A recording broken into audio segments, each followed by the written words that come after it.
Well, France 24's Armen Georgian's been keeping an eye on this story for us. He joins me now for more. Armen, we've already seen local lockdowns in other places across France. How would a Paris lockdown be different?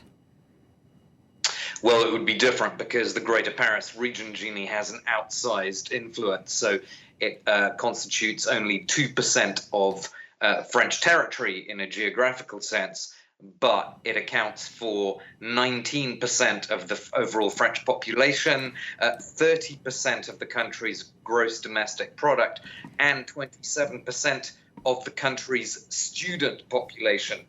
In terms of the economy, of course, this region suffered a lot during the first few months of the crisis because industries such as hospitality and airlines are so important in this Greater Paris region.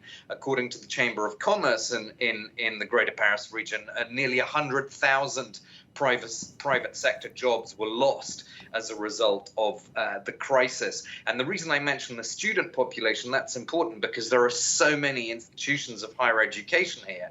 And as we know, there's been this invisible health crisis, mental health crisis unfolding among the country's students. And clearly another lockdown, even if it's, quote, only a regional one, would have a pretty devastating impact on that student body as well, Jeannie.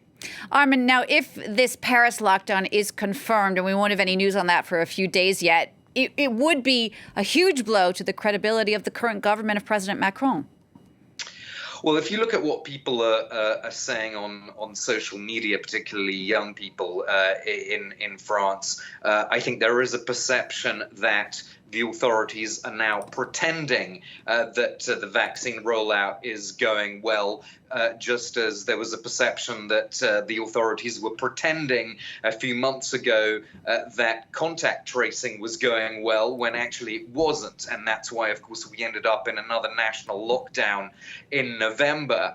And obviously, if the vaccination program was genuinely going well, we wouldn't be sitting here now talking about a possible regional lockdown of 12 million people. And of course, the more curfews and lockdowns there are, the more questions get asked about why are the authorities apparently unable to learn from previous missteps, what's happened to the promises of more intensive care units. All this was promised a year ago. And crucially, why more blanket measures affecting everybody rather than targeted measures to protect those who are genuinely the most at risk because of their age or pre-existing conditions. Armen, thanks for that. France 24's Armen Georgian.